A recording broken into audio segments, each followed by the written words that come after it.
Salut tout le monde, aujourd'hui on se retrouve pour parler du grand potager. Alors ça y est, on est enfin déconfiné, donc on peut aller et venir comme bon nous semble. Donc cette vidéo, je vais vous montrer ce qu'on a fait dans le potager. Il y avait une petite photo avant-après. Donc on voit bien que quand on laisse pendant 2 mois un terrain sans entretien, l'herbe repousse énormément. Alors faut savoir quand même que en mars on avait déjà fait une tonte, mais là les parcelles de culture sont quand même super enherbées. Et le problème qu'on peut rencontrer, c'est que l'herbe peut monter en graines et donc les graines se retrouver dans les parcelles de culture. Donc il faut vraiment faire attention à tondre avant qu'il y ait des graines sur les herbes. Même si vous paillez vos parcelles de culture, vous risquez d'y remettre des graines. Et c'est l'expérience qu'on a fait cette année. On a vu qu'on avait paillé certainement, en tout cas tondu à des mauvais moments de l'année. Parfois par manque de temps, en fait, on laisse l'herbe pousser, mais en fait, il faudrait pas réutiliser cette herbe-là. Donc là, ce qu'on peut voir, c'est une parcelle où il y avait les poireaux, donc finalement, je l'ai nettoyé il n'y a pas si longtemps que ça, et l'herbe est revenue énormément dedans, parce que je n'avais pas paillé derrière.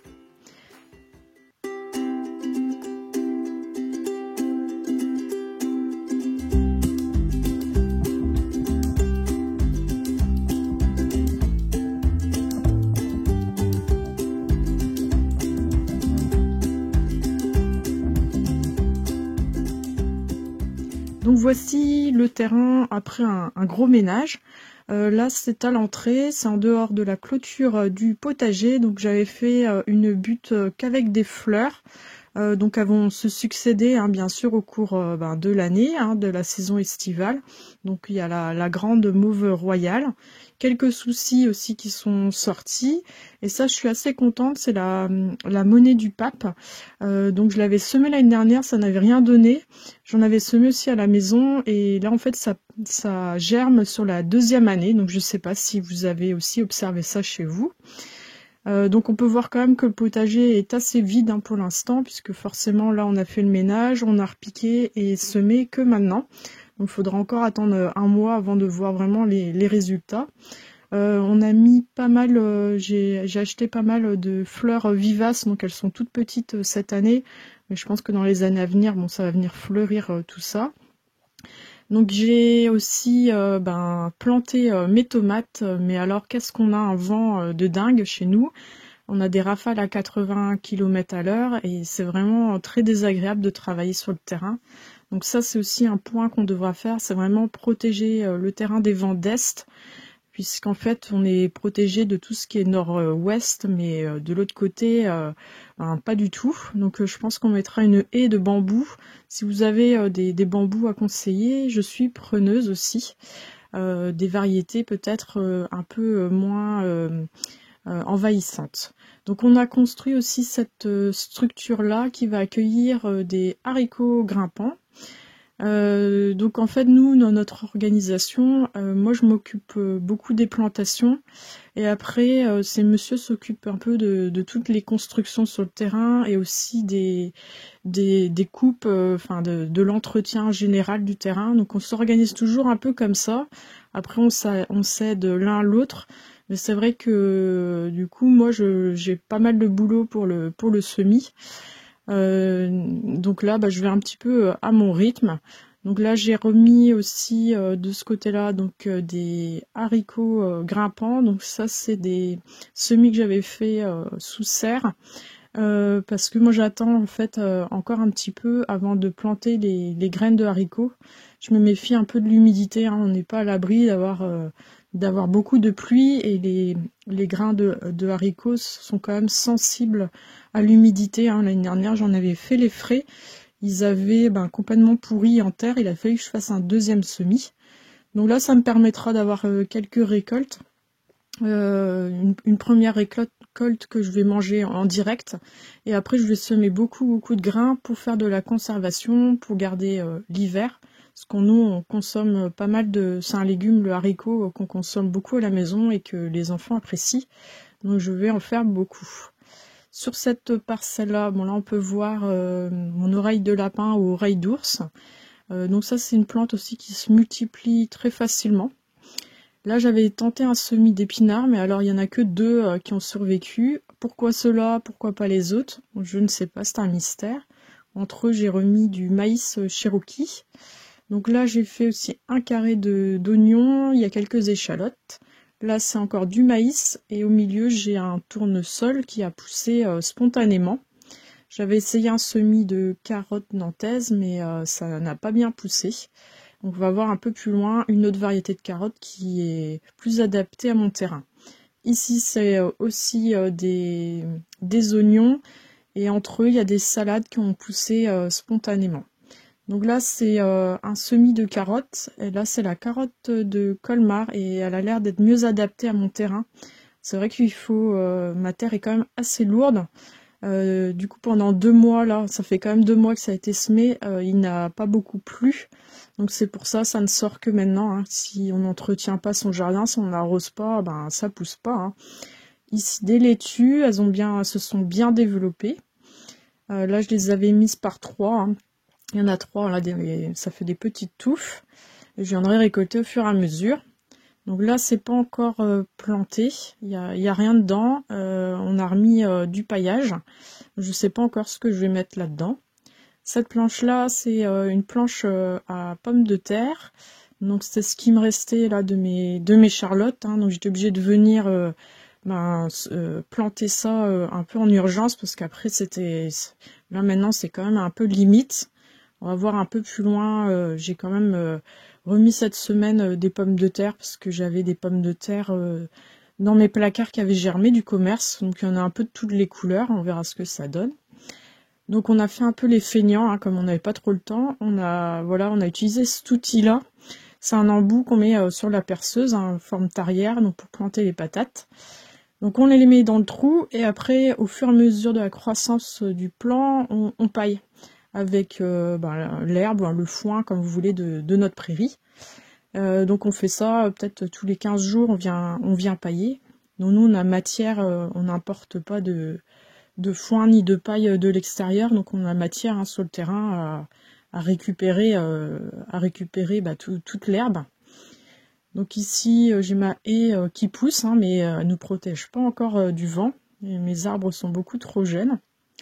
Ici, alors ça paraît un peu le bazar là-dedans, mais il y a toute une rangée de radis ronds noirs.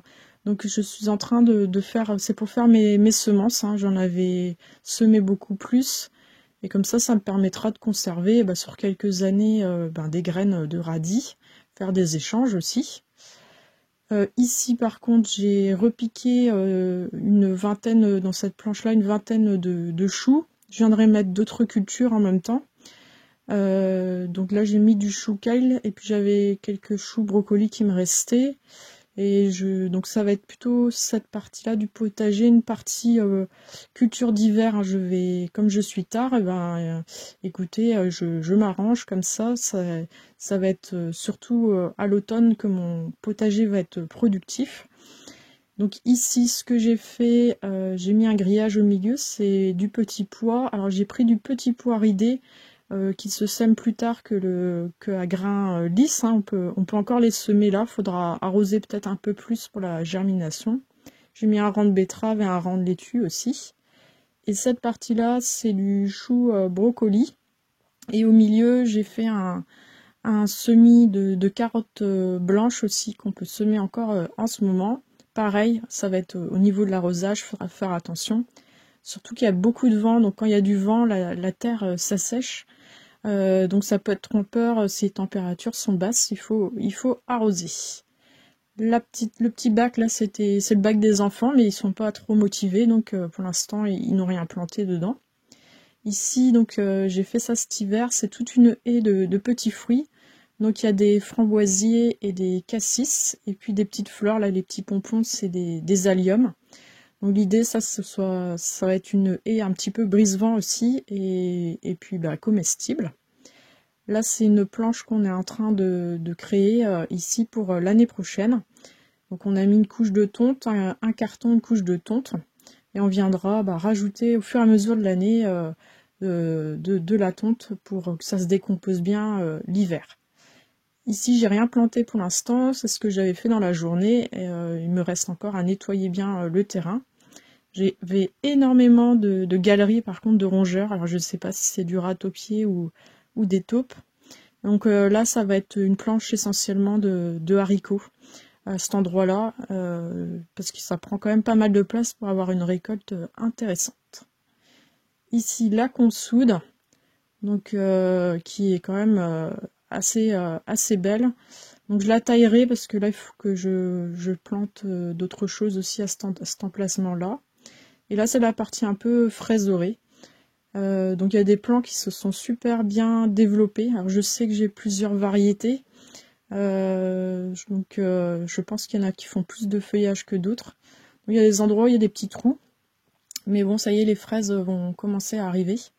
Et à la fin de l'été, là, je rajouterai, il y aura des stolons et j'essaierai de densifier un petit peu cette culture-là. Là, j'ai gardé un chou kale de l'année dernière, toujours pareil, pour faire mes propres semences. L'idée, c'est de ne pas faire toutes les semences tous les ans, hein, mais faire récupérer, changer de culture pour pouvoir avoir, on peut garder les graines 3-4 ans sans souci. Donc ici, c'était la rhubarbe. Pareil, je la laisse monter en graines, celle-là. J'en ai 4, donc ça suffit amplement pour la famille. Donc ces deux planches-là, elles vont servir pour les courges. Je vais en mettre beaucoup moins que l'année dernière. J'ai eu beaucoup trop de kilos de courges. Enfin, j'arrivais même, il m'en reste encore d'ailleurs. Donc là, j'ai mis 4 butternuts. Donc je les ai protégés pour le vent, les limaces, avec mes petites bouteilles en plastique. Et elles sont bien emmitouflées dans la paille. Et là, j'ai 3 pieds de courgettes. Alors c'est pareil, hein, je vais pas mettre plus de 5-6 pieds de courgettes. L'année dernière, j'en avais 8, c'était beaucoup trop. Même en donnant autour de moi, ça fait vraiment beaucoup. Donc là, j'ai rien mis pour l'instant, hein, ça va être des courges aussi. Et il y a des pommes de terre l'année dernière qui sont en train de sortir et qui sont même en fleurs. Donc comme ça me permettra d'avoir une petite récolte en primeur, comme je suis un peu en retard. Donc voilà, on peut voir là, ça fait un peu désert quand même. Ici, c'est le petit coin perpétuel.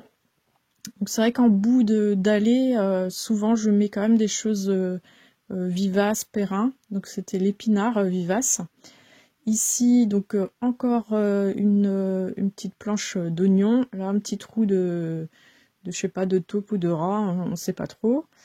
Bon, c'est drôle, il ne mange pas mes légumes par contre. Ici, tout ça, c'est du petit pois nain. J'en ai mis pas mal.